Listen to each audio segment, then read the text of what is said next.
All right. Well, anyway. Okay. I'm good to go. You good to go? I think so. All right. As good to go as I'm going to be. All right. Hello, Internet.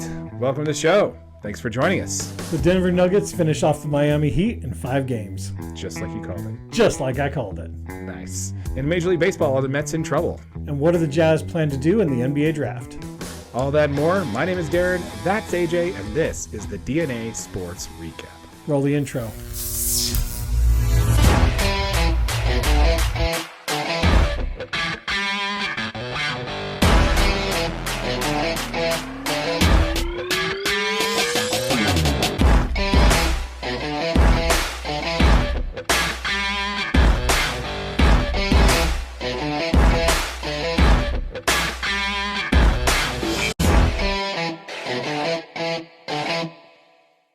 How's it going, AJ? Doing good, man. Doing good. It's been a busy weekend for Yes. me. How about you? Oh, it's been good. It's a good Yeah. weekend, you know. So, all right. So let's go ahead and first talk about the NBA. Obviously, as you called it, the Golden State Warriors won the NBA title.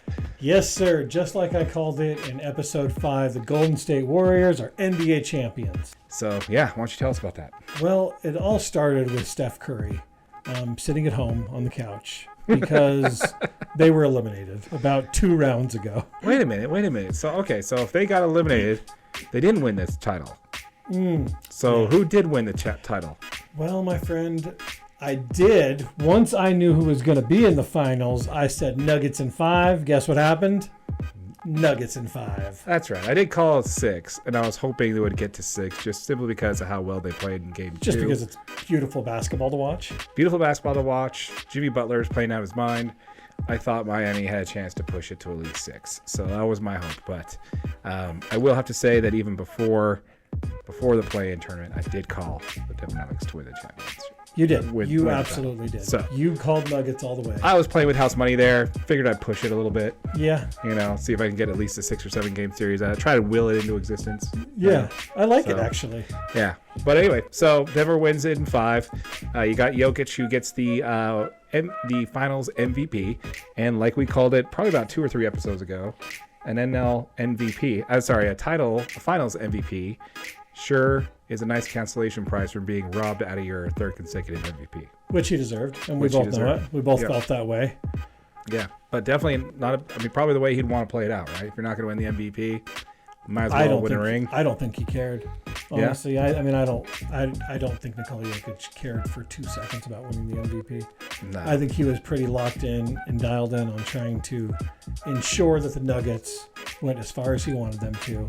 The Nuggets were dominating through this whole playoff series, dude. Did you see that? I mean, they finished 16-4 through these playoffs. Yeah, which is insane. And the other thing about that is, if you were to take the Nuggets out of it, take Miami out of it, put any other team all year playing at their best up against this team, would have ended any differently. I don't think so. I don't think so either. I think the Nuggets were a buzzsaw just waiting for their next victim, dude. Oh yeah, right. I mean, pretty convincingly won. I mean, every series. You know, they beat Minnesota 4-1. They beat Phoenix 4-2. They sweep so talented Los Angeles Lakers. And honestly, the team that I thought had a shot at beating them, I think, because your main thing, playoff experience, matters. I thought that the Lakers would have had a shot to at least win a game. I mean, a game, right? Yeah. Like, this is Just the a Denver game. Nuggets team that has like struggled in playoffs in the years past, and just kind of continued to keep their core together, and sign some talent, sign some bench players, and I mean, they got a little bit lucky signing some of these guys to vet min deals, but I mean, they put together an impressive roster. Mike Malone's a fantastic head coach. You got the best player in the league on your team. You've got one of the most, electric players in Jamal Murray. Yep. And they put it all together, dude. I mean, this is exactly what we wanted our Jazz to do a couple years ago with, when we thought we had all those kind of pieces. Yeah, unfortunately, we traded for the wrong picks from the Nuggets. Damn it. I think that's the problem now. And we can talk about that when we talk about Jazz basketball, but I want to talk about the Nuggets. Is that the first year of a dynasty?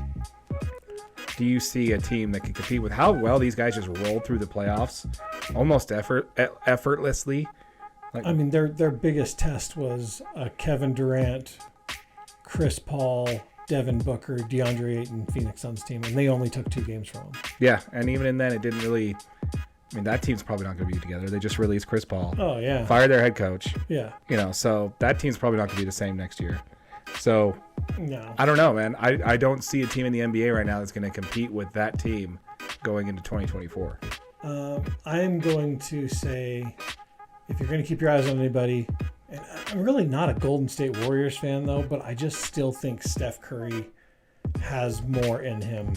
Yeah. Then I just don't see him being done. He's that good of a player. No, I don't think it's going to be I don't think it's in his hands though. The new CBA is basically handcuffed. It was created basically to stop the Warriors. They're handcuffed. They're going to have no mid-level exception. They are going to be heavily penalized for being way over the tax. Yeah. Is the tax threshold? Yeah. They're way over. Yeah, the luxury tax. Yeah, they're way over. Tax, yeah. Yeah. So, and they can't pay everybody. And even if they tried to, they'd be heavily penalized for it. Did you see the thing on Bleacher, or maybe it wasn't Bleacher Report, but there was favored betting odds for players, Draymond Green to the Jazz? Oh, no kidding. I don't see that happening, but...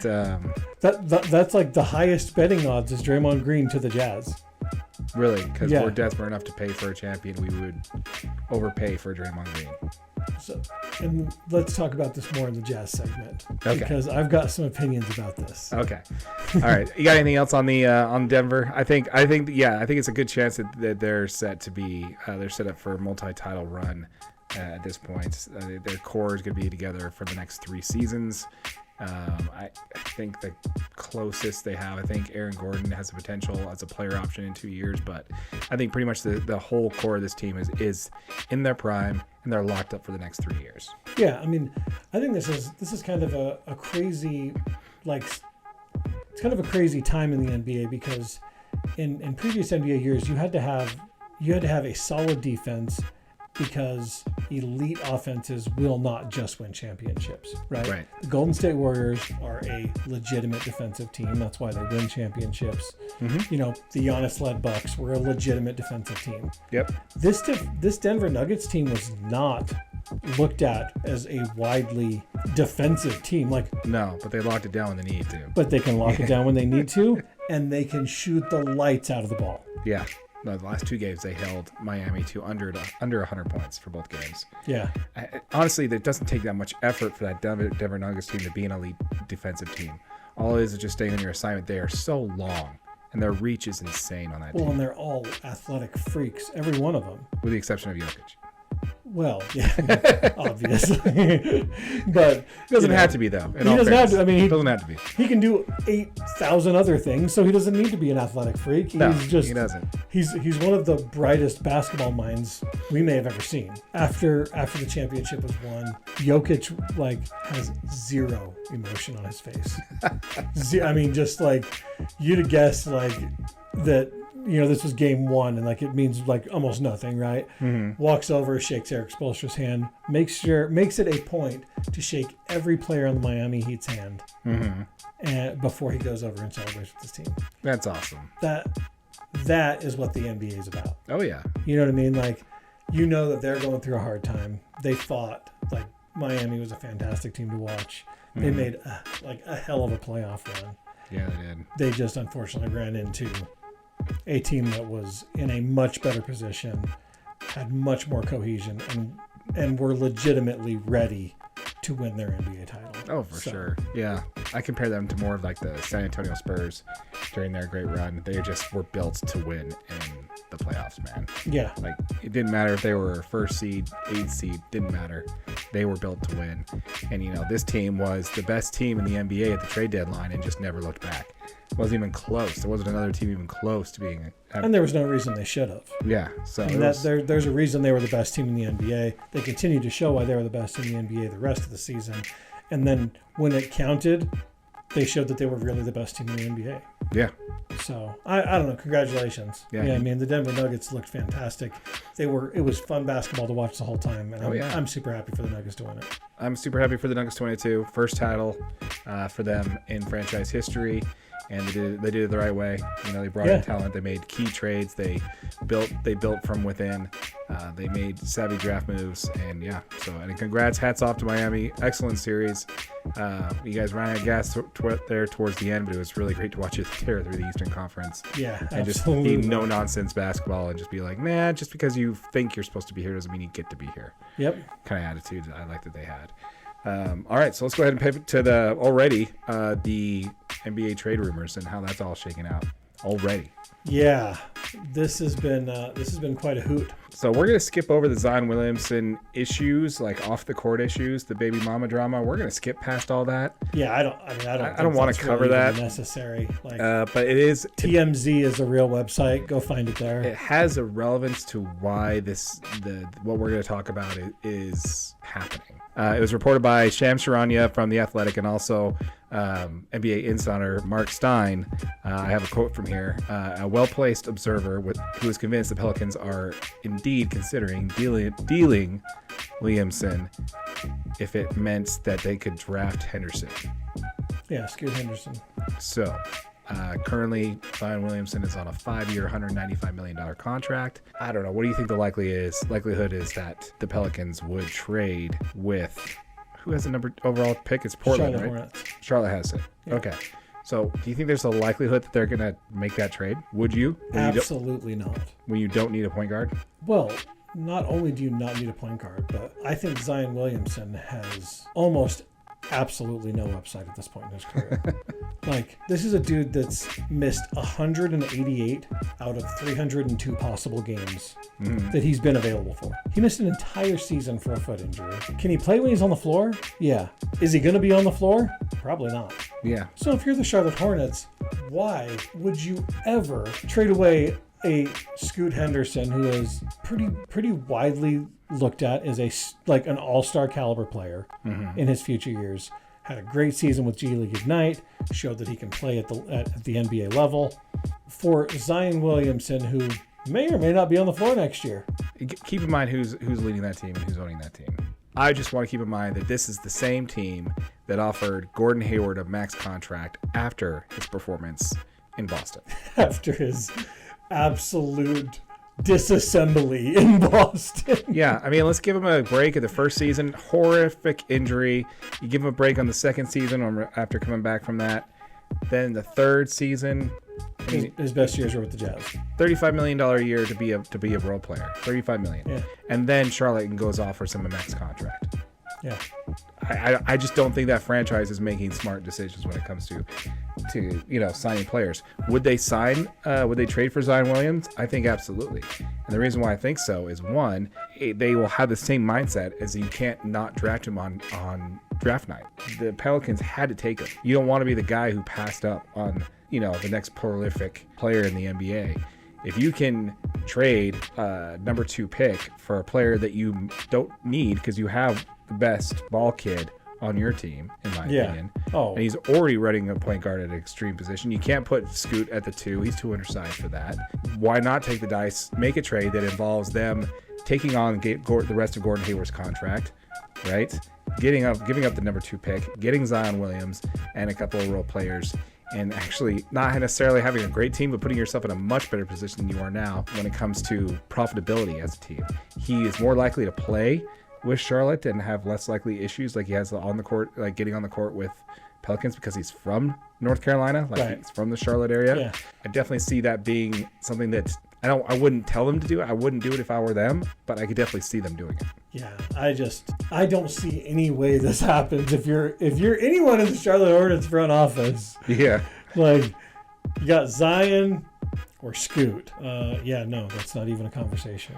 Not to mention, you're not just going to trade Zion for straight up for a number 2 pick. You're giving draft assets up with that. Oh no, I don't think so. You think just straight up? No, straight up a number 1 pick overall 4 years ago for the number 2 pick this year? I say the number 1 overall pick and Zion Williamson, that if he gets his stuff together, when he's on the court, he is, he can help, he can impact a team. He averages 24 points to 26 points per game in the games that he actually plays. And I get if that. he is healthy and if he's on the court, he is a force to be reckoned with. I think in the right structure and the right environments, he can be effective for Charlotte. However, but again, Scoot is just a prospect. He's just an NBA prospect. He's like, it's not a guarantee. Honestly, I don't agree with this, but I think that they could possibly see that he would be less of a risk than the number 2 overall pick. They don't need a point guard. If I'm them, I'm trading that pick they anyway. definitely don't need a point guard. Yeah. And I see your point there. I just don't see you taking. I don't see you taking the risk of Zion Williamson. And maybe that's just my opinion.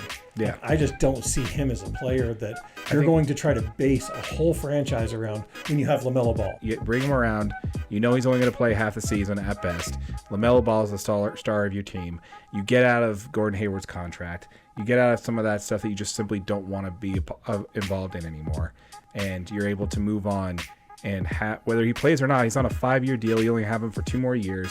And with the salary cap the way it is, he's only going to be eating into, I think, $27 to $29 million of your payroll over the next 2 years. Which is not terrible. Which is not terrible. Current NBA structure. So, I don't know. Like I said, if I were them, I wouldn't touch it with a 10-foot pole. Absolutely not. Yeah. Can I see it being a possibility? Can I see somebody making the argument? Sure. I still wouldn't do it. I just love that we disagree. Yeah. Well, we don't disagree. We both agree that they shouldn't do it. I just think that there's a possibility that Charlotte will do it because, again, they did sign Gordon Hayward to a max contract. And Zion Williamson is a Jordan-branded player. Yes. You think that has anything to do with it? Oh, I guarantee it has something to do with it. You're Michael Jordan. Yeah. Yeah. Which one do you think Jordan's more concerned about, his legacy or his pocketbook? I mean, he did make like $125 million last year, so. I don't think he's worried about his pocketbook. Yeah, I think he's more concerned with his legacy. So there's also talks that the Pelicans could potentially trade Brandon Ingram too, potentially up to Portland to give Dame a running mate. That would be a scary team in Portland. Yes. Unfortunately, they would not trade away their actual good player that's played in 266 games since he's been there. He's been there the exact same amount of time that Zion's been there, and he's played in 266, and Zion's played in 144. So I don't see that happening. If they are smart, the Pelicans are smart, they would not trade Brandon Ingram. Yeah. But anyway, so you both went up, but we both agree that that's probably not going to happen. But I can see it happening. If it happens, it blows me. It just blows my mind, right? Like, yeah. I don't see the relevancy there, but I can see them trying to win the press conference, not trying to win this. So. Yep. All right. Well, let's go ahead and stay with basketball. Let's go ahead and talk a little bit about Utah Jazz basketball, shall we? Okay. Yeah. All right. So we talked a little bit about last week about the broadcast rights and how that's going to be changing. Still no word on that yet. What we do have coming up on the 22nd, which is at the time of recording, 8 days away. Oh, the draft's only 8 days away. A week. Wow, a little over a week. Next week, and you're like 8. Now, we know we're all quite familiar. They have the number 9, number 16, and number 28 pick in this year's draft. First things first, let's go ahead and talk about the likelihood that they're going to keep all 3 picks. What do you think? I do not think they keep all 3 picks. I think the Jazz will move at least 2 of these. Oh, really? 2 of them? I think they move at least 2 of them. Okay. I think that they will. I think they've probably got their eyes on something in the late first round. Mm-hmm. Do you think they trade down or trade up? I think they trade up from 9. Okay. I think they probably have got a player in that range. I don't know. I've got so much faith in Danny Ainge in this draft. Like, with these assets, like this is the ammo he needed to make a move. He doesn't necessarily have to get a player out of this draft. No. You know what I mean? But you can use the draft capital to get the player that you'd like. Yeah, that's the thing that scares me a little bit, is that I can totally see Danny Ainge trading away all 3 picks and trading down the draft, and we all put our hands in our head like, what are you doing? You know, and then having it come out to be a grand slam, you know. But I agree. I don't think they keep all 3 picks. I think they keep 1, maybe 2.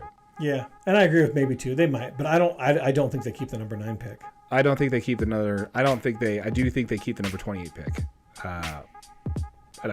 But I agree with you. I don't think they trade 1 or 2. And if they trade 2, it's going to be either the bottom 2 to move up for the second pick later in the first round, or they trade the 9 pick overall to move up higher, and they pair that with the number 16 and something like that as well. So to try to move down, you think, like you're to move the 7, 8, or is that what you're trying to say? No, I say they trade the number 9 pick and the number 16 pick to move up. Okay, higher than 16. Yes. Okay, I got you. Is my guess. Okay. If I was to guess what they would do, they're going to trade their picks. That's my guess. And I think they keep the number 28 pick. Yeah. That's the crazy Danny Ainge thing I think is going to happen. He does something like that. Maybe not a hot take. That's probably pretty obvious to everybody, but that's what I think is going to happen. Yeah. If you've watched any Danny Ainge at all, something crazy is going to happen. Yeah. And you probably won't like it to start, but no. If you've got questions with it, look at the Boston Celtics. Yeah, and how well they performed over the last 10 years. Their core is insanely good. Their coaching staff's good. Their core's good. Their training staff's good. They are a very well-rounded basketball team. Yeah, the only issues they've made is signing Gordon Hayward and that max contract, and signing Kyrie, and not trading him before he was able to leave in free agency. Those are the only two real missteps I see that the Celtics have made in his tenure there. Yeah. That's my thing there. And if that's the worst thing you've done is sign 2 all-star caliber players that didn't end up panning out, probably not on a bad rap, right? You're doing okay for your franchise. Now keep in mind, I don't say that signing him was a bad idea, Kyrie Irving. I say not trading him in his final year of eligibility because you think he could get back. Signing him was probably one of the best things they did. Because he wanted a team. An all-star caliber player that wanted his own team. Yeah, and that was it worked out great. That's before his craziness of everybody realizing that he doesn't want to be there or what have you. Yeah. So you think they trade away the number 9 pick and 16th and trade the 28th? What do you think they're going to do? I think they trade 2. I think they trade 9 and 16. 9 and 16. And they might move somewhere between those. I think they probably have somebody in between that round. I don't know. I think they move those 2 picks. I think they keep 28. Gotcha. But I think they move the first 2. All right, let's go ahead and talk about who I think. Let's say they stand pat, right? Because that's something we know for sure. As of right now, we know they have the 9, 16, we know 28. which picks they currently own. Based off of the different ones that I looked at, here are the 3 players I think they pick. Okay. All right, so let's talk about the number 28 pick. Now, this one is the only one that I don't think is going to hold because as we get close to the draft, his stock has continued to rise, which kind of annoys me. Is another Frenchman.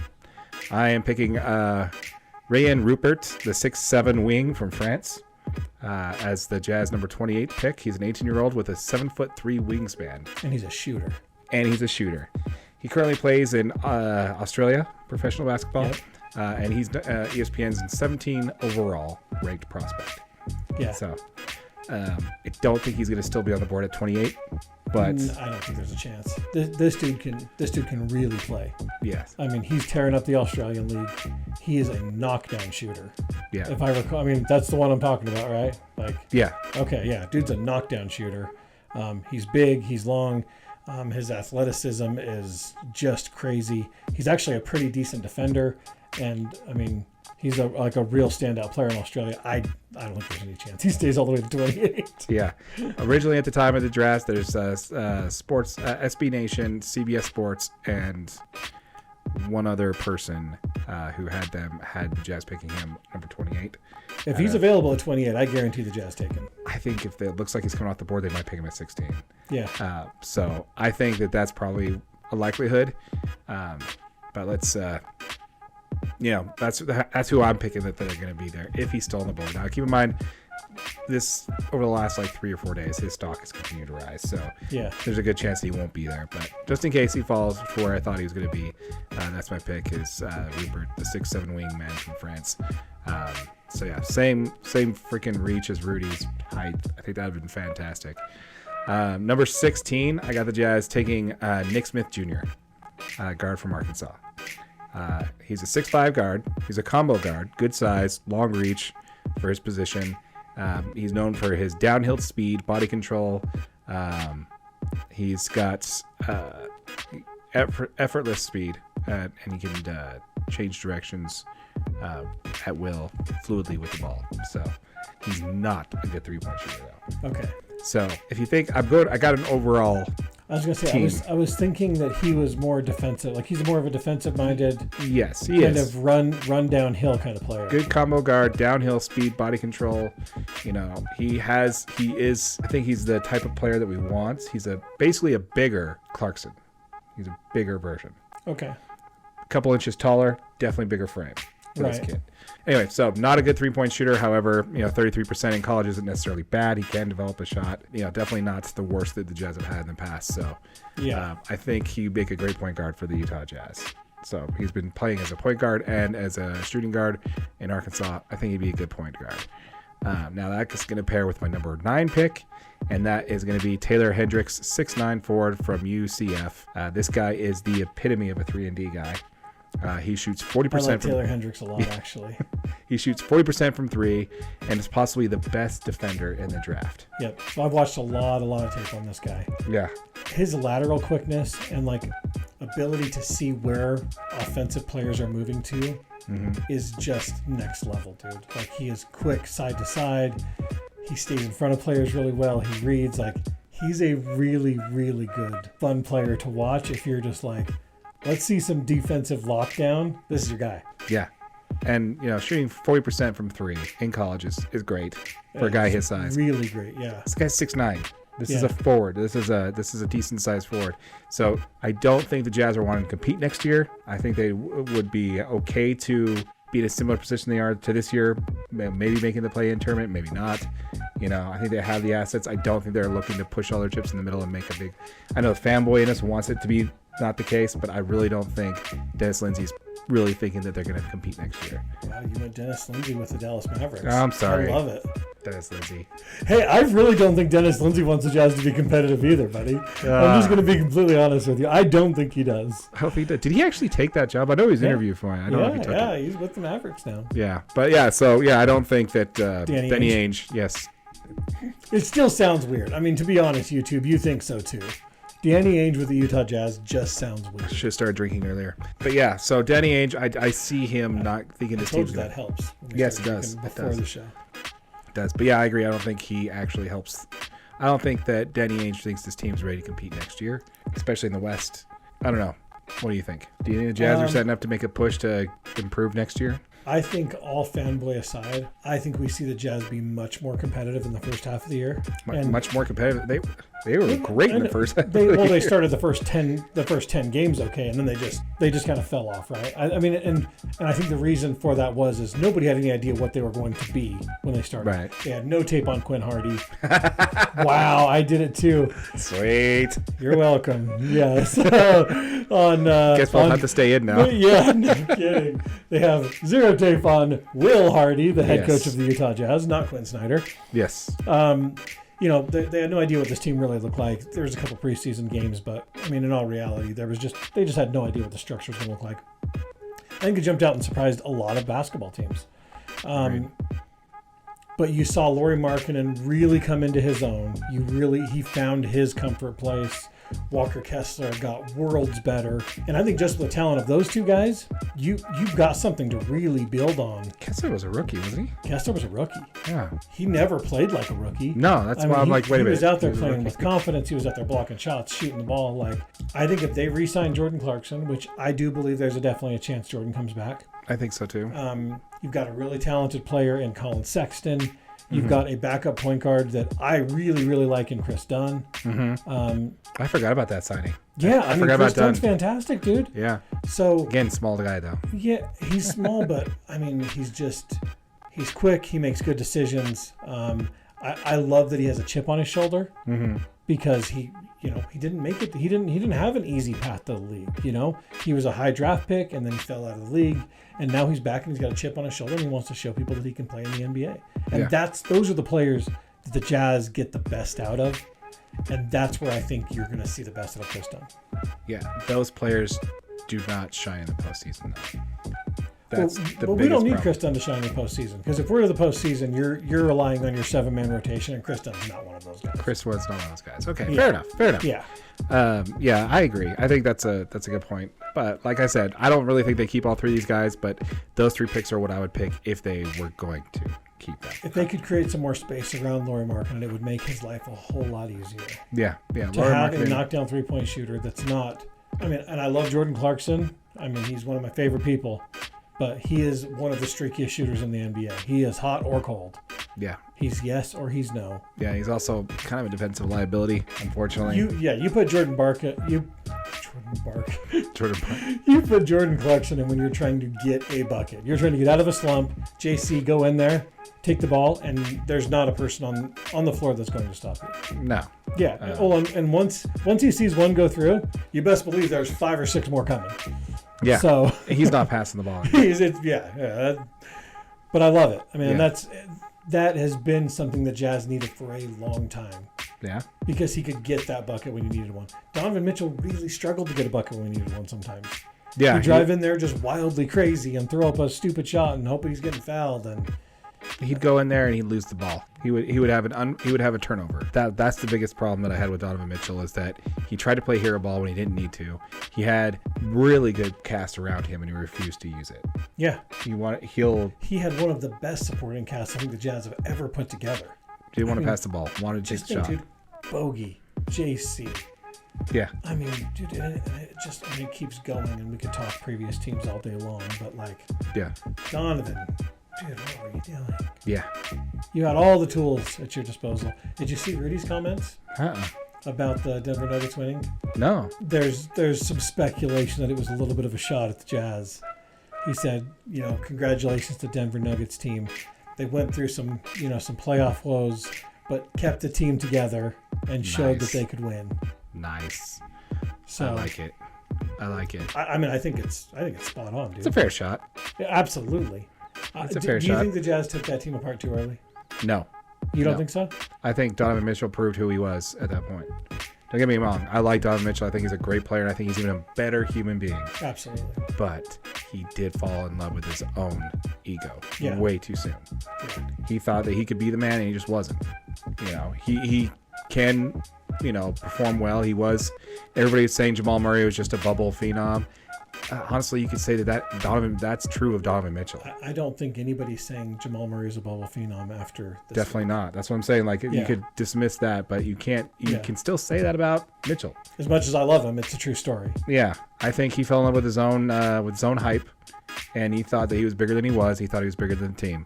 If you didn't have Donovan Mitchell on that team, and you had somebody else with equal level of talent that was team focused, that Jazz team would still be together today.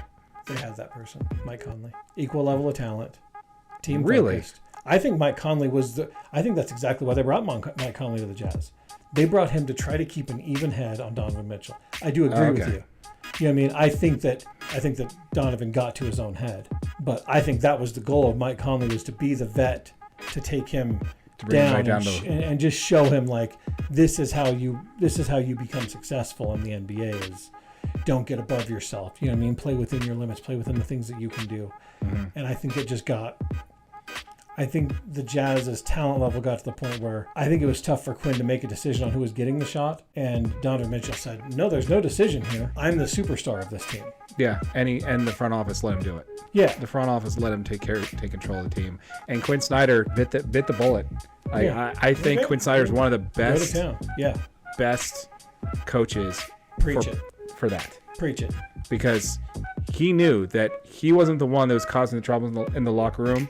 And he knew exactly that everything that people were talking about between Donovan and Rudy were true. But he put it on himself. He didn't complain. He took it all in, and then he walked away. Watch out for the Atlanta Hawks next year. I think they're going to be scary, dude. I don't know. I think they're going to be a good team. I think that they got the right coach. But honestly, What about coaching staff? He got his whole staff back, dude. Yeah, that's awesome. Literally, the whole coaching staff from the Jazz now moved to Atlanta. That's awesome. They're going to be a good team. However, I do think that you're running into the same problem that you had with Donovan Mitchell with Trae Young. I think Trae Young is too in love with his own ego. He's already gotten 3 coaches fired. I think between the two, they're going to choose. The team's going to choose Snyder over Trae, which I think is probably the first smart move that front office has done since trading away. Was first smart decision they made going back. This was not a smart decision to trade away Luka to get Trae. Can you believe that actually happened? That was just got to be the dumbest thing. I don't know why they did that. I don't know. You got Luka just looked like generational talent when he was like a 17-year-old kid.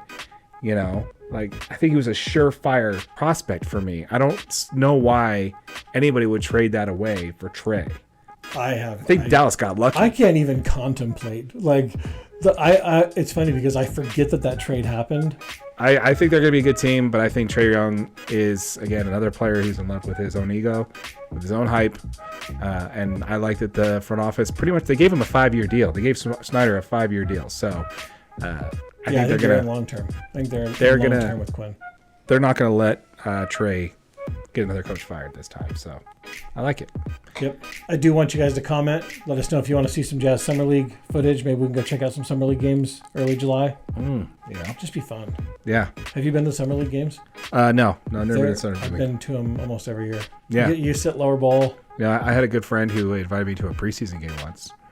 Yeah. He sounds like a really awesome guy. He was. He's like, oh, yeah, dude, this first of many games we're going to do together. And then he never invited me again.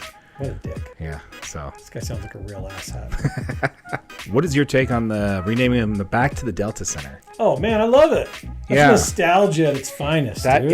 is a huge play. Do you think Ryan Smith and the front office championed that, gave Delta a discount 100%. To do that? This nostalgia play is big right now, the last 10 years. We need to get in on this. Let's rename this the Delta Center. Yep. We played like crap last year. The team was exciting to be around. We don't think we're going to be any better this year. We need to do something else to... I think that they're going to try to make this... I don't know. I still don't believe that they're not going to try to... I think you will see within the first 20, 25 games how this team's going to be. And if they turn out any better than what the front office expects, I think they flip the switch. I think they go after some high-level trade talent.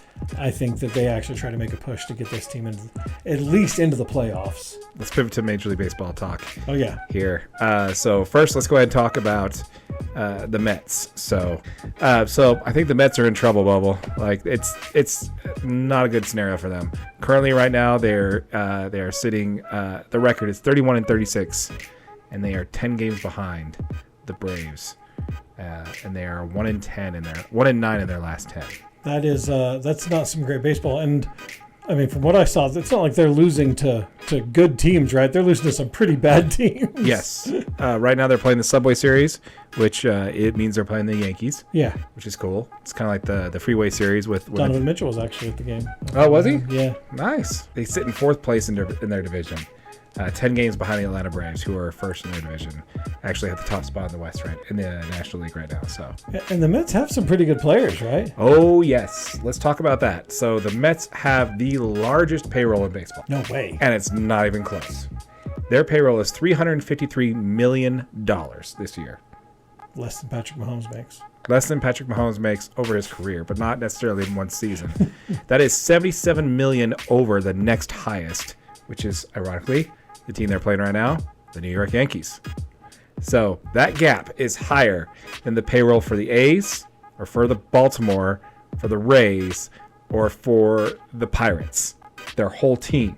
Wow. The gap between the first highest, most expensive payroll, which is the Mets, $77 million, is more than the A's, Baltimore, Rays, and the Pirates' actual payroll, which is insane. For several reasons. One, that we have 4 teams that have their payroll below $77 million for a Major League Baseball team, which is also pretty disgusting when you think about it. And the fact that one of those is the best team in baseball, which is also kind of weird. And the payroll's below $77 million?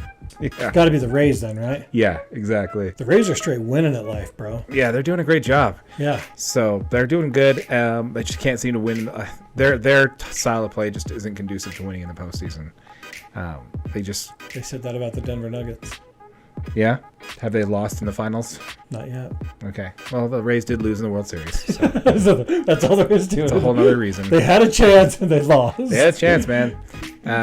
They did something stupid. They pulled out Blake Snell when he was dominating the Dodgers. They only gave up 1 hit and they pulled him. And then... so for you, that was the best decision they ever made. Oh, yeah, it was great. It was great. You're like, yeah, get him out of there. Like when they pulled He's him, killing us. When they pulled him, Mookie Betts literally turned over to Dave Roberts and smiled and gripped the bat like this. Went up there, hit a double, scored Austin Barnes from second base, and yeah, it was gonna be over from there. Like it was done. But anyway, so I thought that was crazy. So I don't know what the answer is. Like, obviously, you put a lot of your payroll into your top 2 pitchers, Max Scherzer and Verlander. Thank you. Oh, Justin Verlander plays for the Mets too? Yeah, he was signed there this year. He's been injured for a while, but you got Justin Verlander and Max Scherzer. Both of those 2 players represent about a third of that payroll. About a third of that payroll by themselves. So you got those 2 guys, and you got a bunch of other people who just aren't performing well.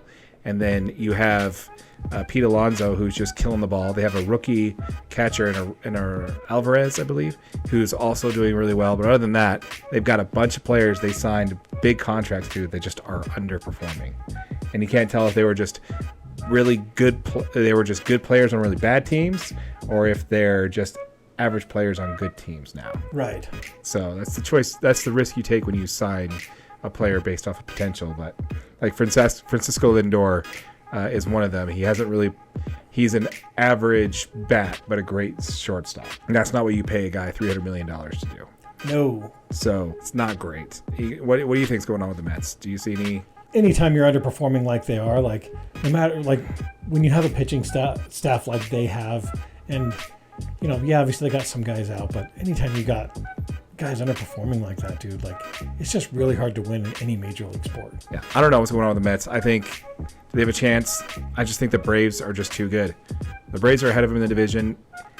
Like when we talked about the June 1st thing, why June 1st is important in Major League Baseball, at that time the Mets were only about 4 games back. If you look back at the video and look at the stats, they were only 4 games back at first. They are now 10 games back since we've last talked about that. And that's an insane drop-off. That is crazy, dude. Yeah, that's an insane drop-off. And for the richest team, the most highest-paid team in baseball, and it's not even close. And it's just not. I mean, as an owner, you've got to just be livid. Yeah, knowing that the best team in baseball is the difference between you and the second best team in baseball in payroll. Yeah. Blows my mind. But let's talk about the most expensive teams in baseball right now, shall we? Yeah. A nice little add-on to this story here. So the top 3, we got the Mets. They are currently in fourth place in their division.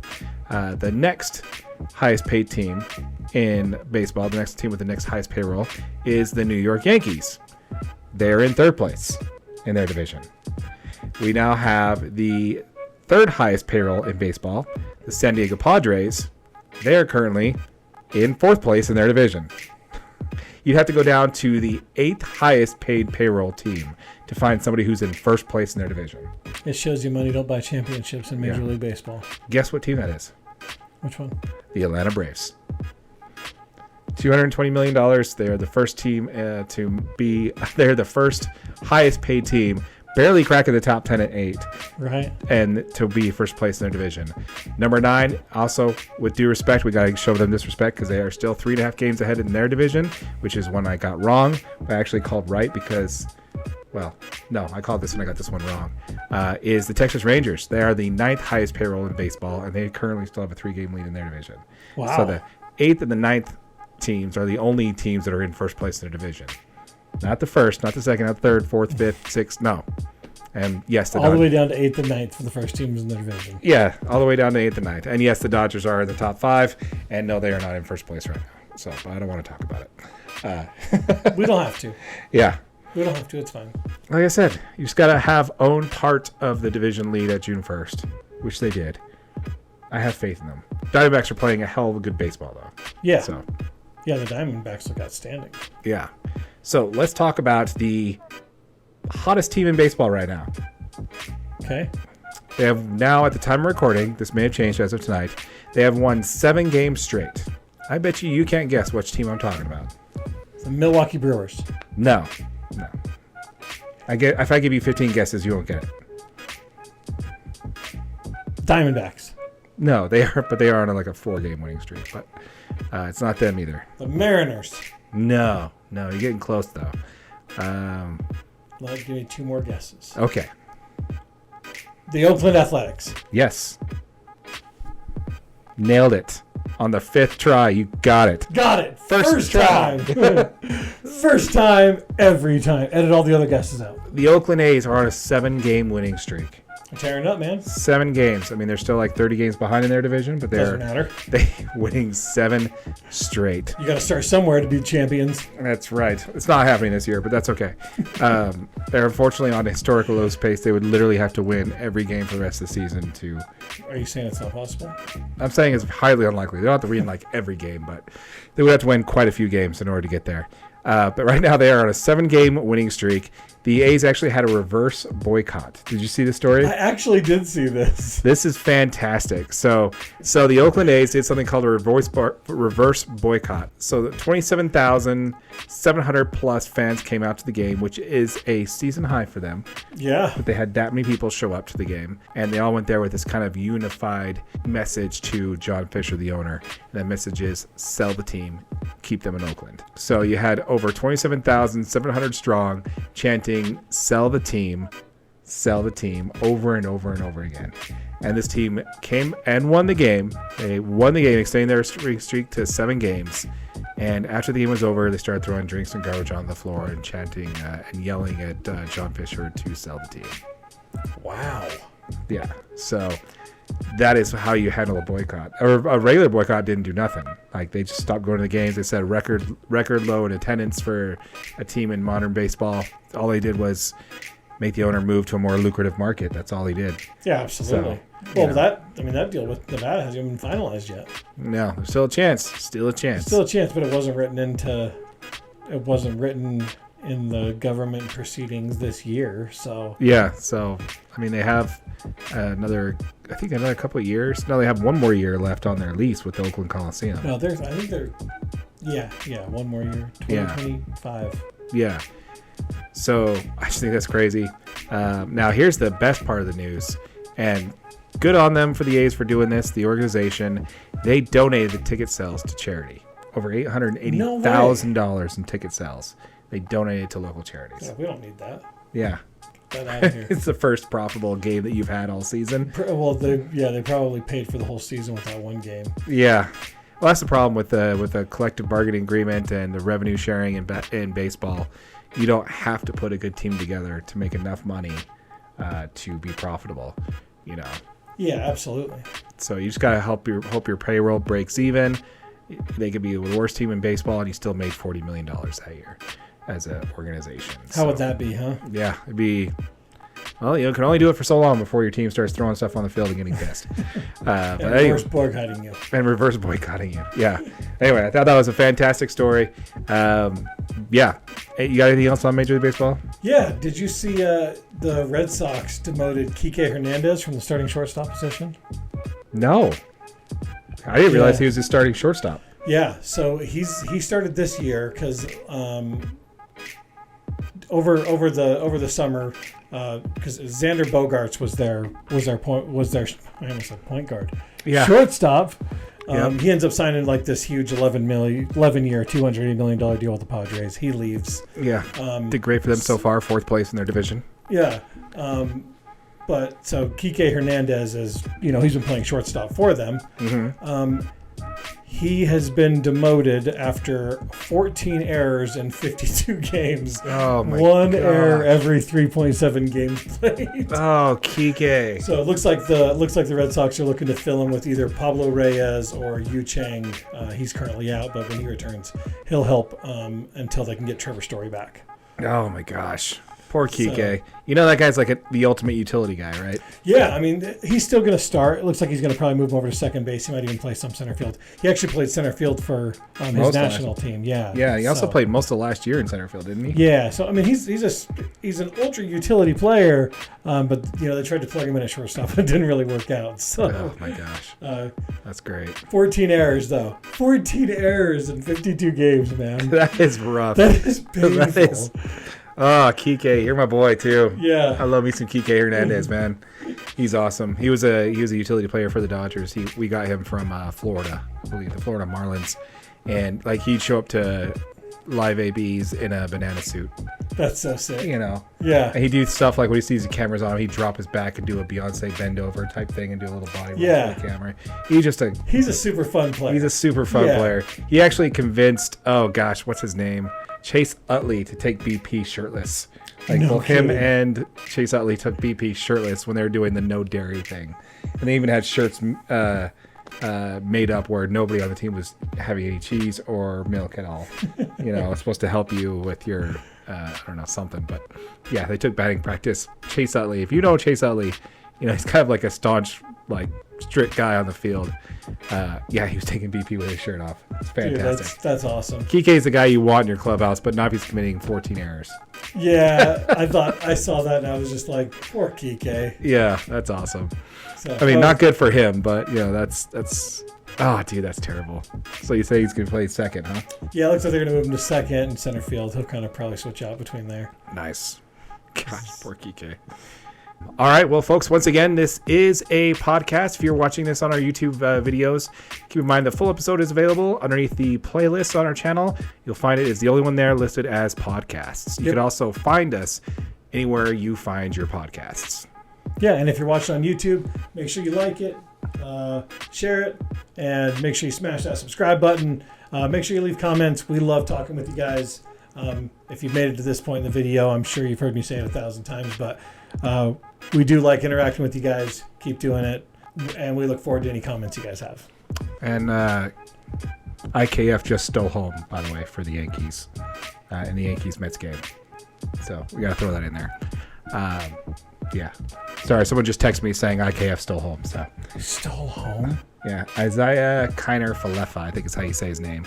Just stole home. So I think that's cool. But yeah, once again, folks, if you're watching this if you're listening to this on the podcast, please feel free to leave us a review. And once again, folks, my name is Darren, and that is AJ, and this has been the DNA Sports Recap. Till next time.